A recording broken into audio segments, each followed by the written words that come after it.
Hello friends, welcome to C2 brothers life style vlogs. இன்றைக்கி நம்ம சேனலில் என்ன பார்க்க போகிறோம் அப்படின்னா கருணக்கிழங்கு மசியல் பார்க்க போகிறோம் ஃப்ரெண்ட்ஸ்.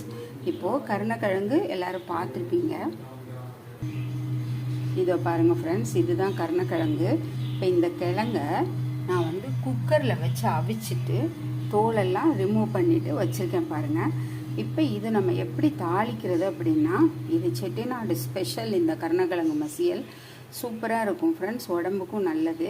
இது நம்ம என்னென்ன போட்டு தாளிக்க போகிறோம் அப்படின்னா, இதோ பாருங்கள், நல்லா பெருங்காயம் எடுத்து வச்சுருக்கேன் பாருங்கள்.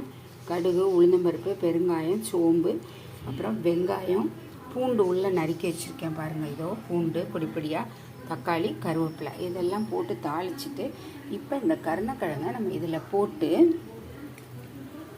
அப்படி கையில் விட்டு பிசைஞ்சிருவோம். நல்லா மசிஞ்சிருக்கு, இங்கே பாருங்கள். நல்லா வேக விட்டுறணும் கொலைய, அதுதான் நல்லாயிருக்கும்.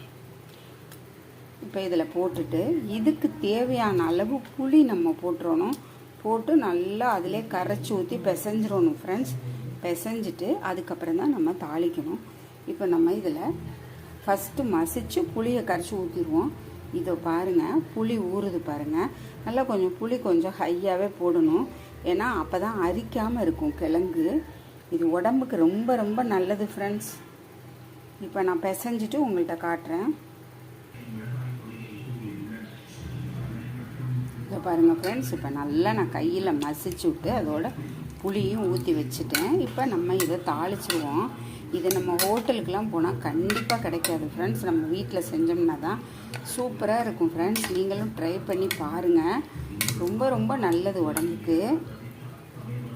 புளி நல்லா இந்த கருணக்கிழங்குக்கு நான் ஒரு 15 கிழங்கு எடுத்தேன். கிழங்குக்கு நல்லா 2 நெல்லிக்காய் சைஸு புளி ஊற போடுங்க. இப்போ நம்ம தாளிச்சிருவோம். இப்போ பாருங்கள், இப்போ எண்ணெய் காஞ்சிச்சு. இது கொஞ்சம் எண்ணெய் நிறைய விடணும், ஆனால் கிழங்கு அப்போ தான் அடி பிடிக்காமல் இருக்கும். இப்போ நம்ம பெருங்காயம், கடுகு இதெல்லாம் எடுத்து வச்சு இதெல்லாம் போடுவோம். நல்லா பொரியட்டும்.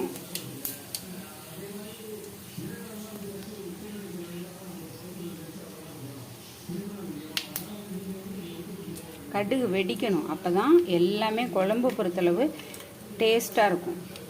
கடுகு வெடிச்சிருச்சு பாருங்கள்.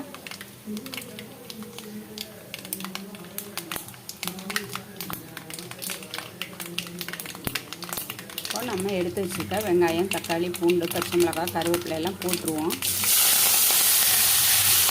போட்டாச்சு பாருங்கள்.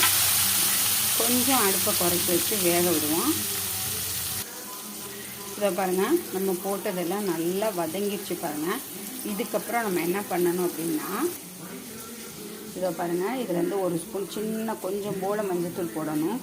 அப்புறம் மிளகாத்தூள் தேவையான அளவு, 1 ஸ்பூன் மல்லித்தூள் போட்டால் வாசமாக இருக்கும் மசியல். இப்போ இதெல்லாம் நம்ம போட்டுருவோம். இதை பாருங்கள், எல்லாமே போட்டாச்சு. உங்களுக்கு காரம் ஜாஸ்தி வேணுன்னா கொஞ்சம் கூட மிளகாத்தூள் போட்டுக்கோங்க.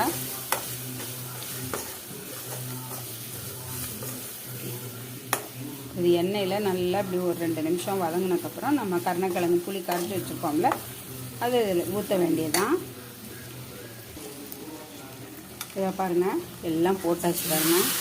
நல்லா கிண்டி அடுப்பு கொஞ்சம் சிம்மில் வச்சு ஒரு 15 நிமிஷம் வேக விட்டுட்டு அதுக்கப்புறம் நம்ம தேவையான அளவு உப்பு போடணும். உப்பு முன்னாலே போடக்கூடாது, எப்போதுமே குழம்பு கூட்டு எதுக்குமே லாஸ்ட்டில் தான் போட்டு நம்ம டேஸ்ட்டு பார்த்து இறக்கணும்.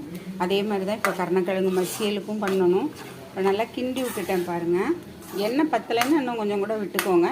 நல்லெண்ணெயில் செய்கிறது ரொம்ப நல்லது ஃப்ரெண்ட்ஸ். இப்போ இது வேகட்டும். வெந்ததுக்கப்புறம் உப்பு போட்டுட்டு அது நல்லா மசியல் மாதிரி வந்ததுக்கப்புறம் நான் உங்களுக்கு காட்டுறேன். இதை பாருங்கள், இப்போ கருணக்கிழங்கு மசியல் ரெடி. சூப்பராக இருக்கும். நீங்கள் இதே மாதிரி செஞ்சு சாப்பிட்டு பாருங்கள். பிடிச்சிருந்தா லைக் பண்ணுங்கள், சப்ஸ்கிரைப் பண்ணுங்கள், எங்களுக்கு சப்போர்ட் பண்ணுங்கள்.